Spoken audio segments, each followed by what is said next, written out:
Can I take a minute to praise Anna Kendrick? Dude, she's better than great. I'll tell you why. Because I think Anna Kendrick gets kind of a raw deal. Like I think most people they just know her as the Pitch Perfect girl. When I'm gone, when I'm gone, you're gonna miss me when I'm gone. Anna Kendrick has a girl next door sort of presentation, so I think she also gets written off because she's neither the hottest babe nor she's not any one of these things. She's not like a gritty action kind of roll in the dirt actress like a Charlize Theron, and then she doesn't have like the presence of like a Kate Blanchett, and again, nor is she like a won any number of smoking hot chicks out there. So I think Anna Kendrick is just lumped in with, she's a pretty girl. Here's the thing, she's super talented. Everything she does is fucking gold. Like, I don't think you could name 5 bad things she's been in. You could maybe name 5 things you didn't like personally, but can you seriously think about like when you look at her catalog of things that she's either written or acted in or had a shot of producing, whatever she's touched, it's all magic. And I'm saying all that because this is the first time she's directed a movie. Do you know how many things she's been in? A lot. That's why I'm saying this. A lot. I don't think Anna Kendrick gets the praise she deserves for being probably one of the best talents in Hollywood. I don't think this is like a well-known negative story about her, like being like this idiot from Wicked that's making all kinds of trouble. Or Rachel Zegler, that or Brie Larson. Like, she's not twatty in any kind of way. My point is, this is her directorial debut, and is Woman of the Hour the best movie I've ever seen? No, but I think as a director, as a first-time director, she knocked this out of the park. Yes. Yeah, it's 100%. It's solid all the way through when it comes to directing. It feels like a movie. It doesn't feel like a TV movie. I think I'd really like to see what she does. More of this. I want to see more. Anything that she puts her name on, I'm interested in because I think she has she's one of those rare talents that her presence elevates the material. Yeah, for sure. All right. And I got one major complaint about this freaking movie. Let me start off right here. Let me just start right here. All right. If you're gonna put up subtext that says where you're at and what year you're in, please make it more than 10 seconds. All right. Because you're slow reader. I missed like 2 of the bumpers that said it's a different year, a different place or whatever. I missed them. And me and my wife were sitting there staring at the screen like, what the fuck is going on? Like, what year are we in? Yeah. So we actually, what is this? Winter? I don't know where we are. Yeah, it's like when you wake up. I don't know what you guys are doing, but Skyrim, you don't know what the hell's going on. Anyway, but Neil, I didn't have a problem with that. I noticed it, but I guess you didn't. No, I mean, no, we didn't. Like, we're talking, or because you're watching it at home. We were not in a movie theater. Me and my wife were like, how, what are we gonna have for dinner after this, or whatever we were talking about. Me and my wife sat down and watched it, and we had no issues. All right, I want to throw this out there. So okay, well, I'm glad that you and your wife is so perfect that you don't look at each other when you talk, and you can automatically see this. I didn't say that. Right, what? We were watching a fucking back movie. In your vagina, Neil. Listen to me. I in your defense, why I said shut up for a minute. I also didn't know what the fuck was going on in the first 5 minutes of this movie because I put it on. I walked away. So I even missed what the Chiron was, and I come back and I'm doing something at the table, and I look up and I see these 2, and I don't know who else is in this besides Anna Kendrick. I did, I knew what it was, but I didn't really research the actor or anything like that. So I'm watching.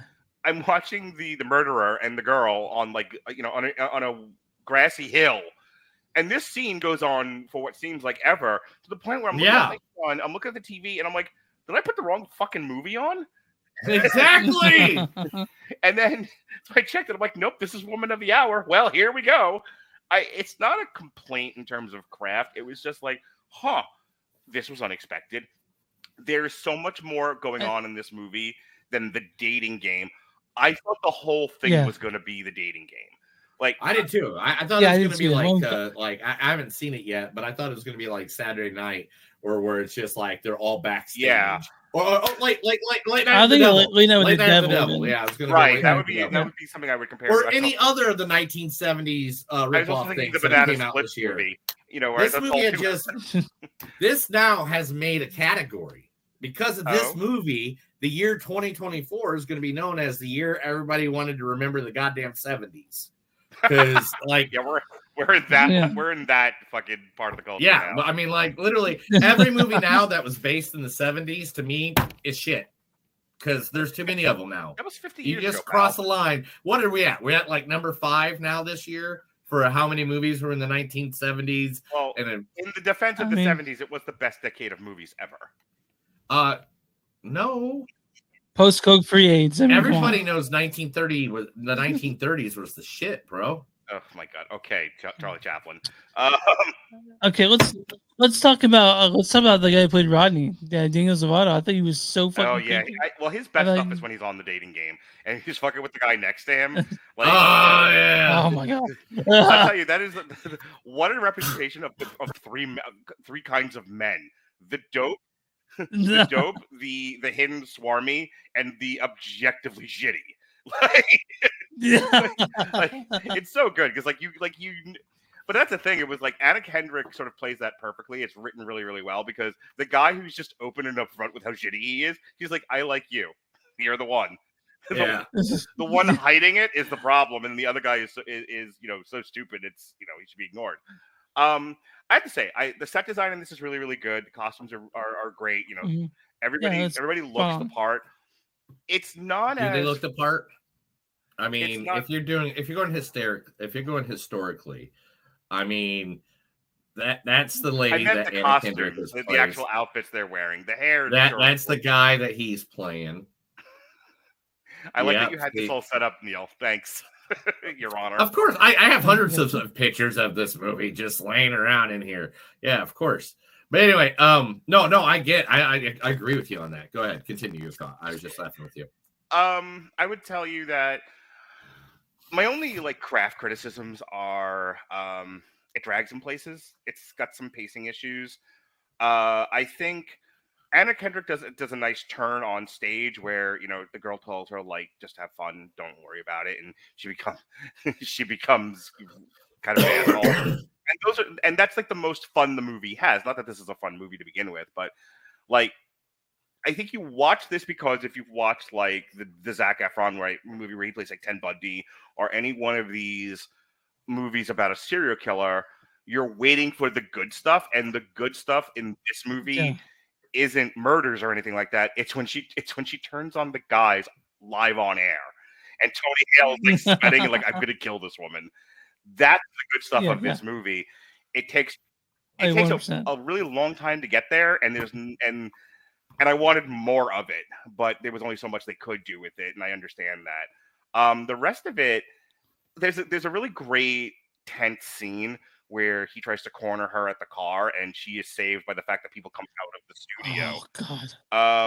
And that's the only other part of the movie where I really felt a lot of tension and a reason to sit here and watch this movie, other than general interest in the topic or in the actors. So that's really all I have to add about this. I'm not sad that I watched it or anything. I think it's a solid 2 for me on a 3-point scale. I don't know if you guys do scales here or not, but I do a 1 to 3 rating system where 1. No, listen to me, because I don't think you guys do scales here or rate things. So 1 will make my top 10, 2 is solidly in the middle, and 3 will make my bottom 5. This is a solid. That's I think you guys should adopt a rating system. At any time, take me off the podcast, Neil. I'll understand. So what Mark is talking to for people from, let's see, out of the 27, let's see how many are from Mark's network. All right, from the 2 people over at WTMNet that's watching us. Ouch. Don't worry, you guys get way more viewers. I study stuff like that. This is a solid 2 is all I was saying. Solid 2. And, oh no, one of them. You got your your other one. My Facebook page. Someone's watching us on your face. But anyway, but to get in there real quick to even talk about it, besides that one little spigot I did earlier, this movie was really good. I really liked what Mark said there, that what Daniel Zavada, Rodney and Cheryl, like when they were back and forth or whatever, that part it made it. And the fact that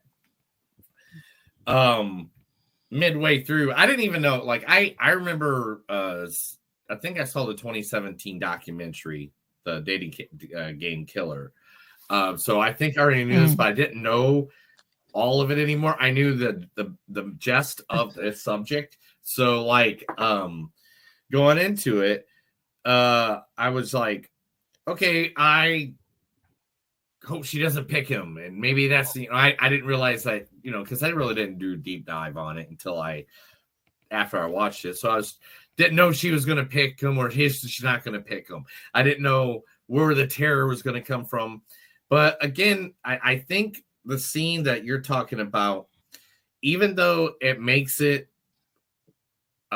might have been a little drawn out, the one where they're like in the desert or the mountains or wherever the heck they were at, the girl and the guy and the killer. I actually really enjoyed that scene. Yeah. Whoa, wait. I'm making a point and you can jump in right after.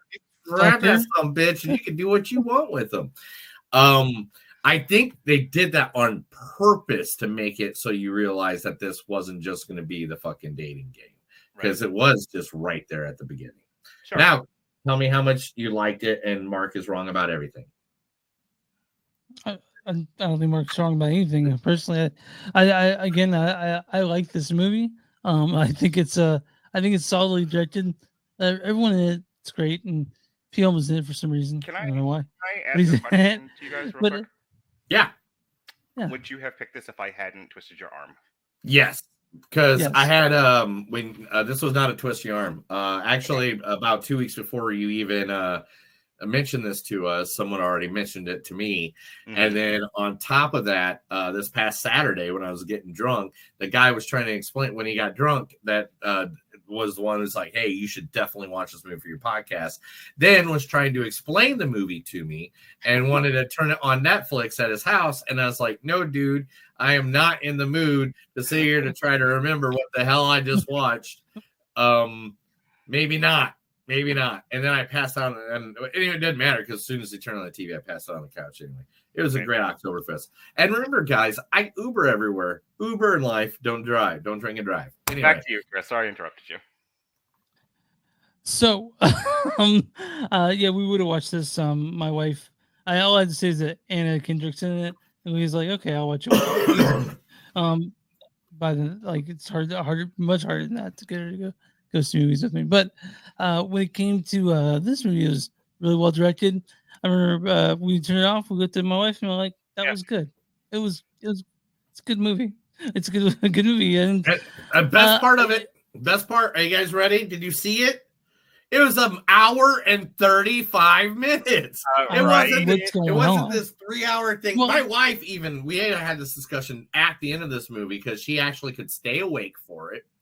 Because it's only an hour and a half and my wife are like, maybe they should just divide any movie that's in 3 hours long into 2 movies, an hour and 30 minute each movie. Each movie should only be an hour and 30 minutes. I mean, this movie came out because it's also trying to say something not just about Rodney, but about, the male thing going on. We all love Rodney King, man, for life. Wow. But yeah, this movie it's a good movie. I can't wait to see what Kendrick does after this.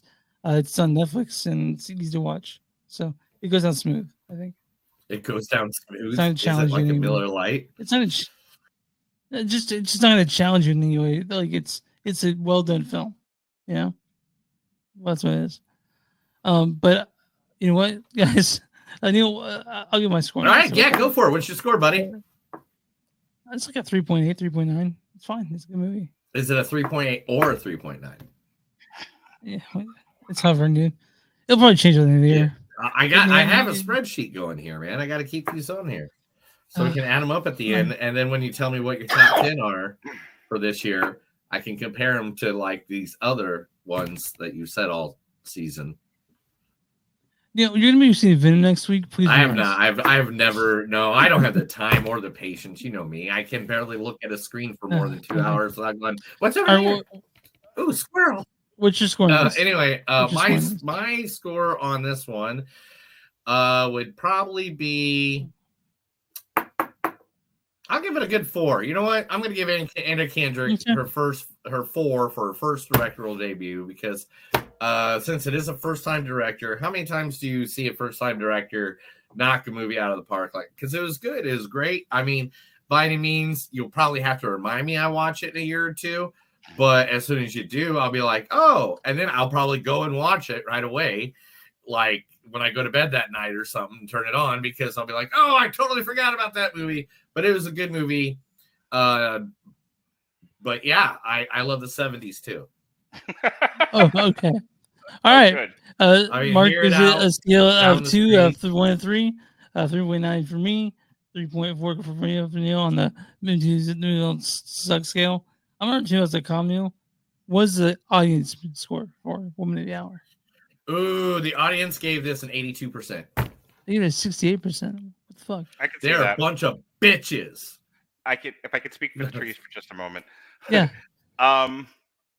Nobody gets killed in this. Yeah. There were no like vicious strangle People are really wanting. I didn't even think about that. It was the whole Alfred Hitchcock thing where you talk about it or you kind of show some of it. I think that one lady got killed, didn't she? The one in the I don't know like how. I don't remember how anyway. it is. But I think more so like they wanted I always thought this being more about like the killing and they didn't really care about. That's what I'm saying. If nobody watches like the true crime stuff for the relationship issues. And this is what it has. And that's the thing is I think what Anna Kendrick definitely did with this movie was balance the true crime nature of it with a lot of the gender politics of that time. And it was good. It's done well. without being twatty or preachy, which I think is really where she hit the home run. Mm-hmm. Yeah. However, that's me who likes likes watching clips of the newsroom on TikTok. The average true crime person wants to see handsome men kill people, or beleaguered women kill men. That's what they're wanting. Let's watch Snapped. And remember, guys, everybody that's watching out there, there's a lot of you right now. If you guys want to be part of the conversation, join in the chat, type something. If you think Mark's wrong, if I'm wrong, if Chris is wrong, let us know, man. Yell at us. Let us know in the chat area. Yeah, anyway, I'm wrong. I'll absolutely send a well check of police to your house because you're clearly needing it. When you get swatted. I'm so smart. What's the critic score for When They Are, Neil? Critic score is going to be 73%. 91% certified. I fucking knew it. Shit. Are you serious? Yeah. All right.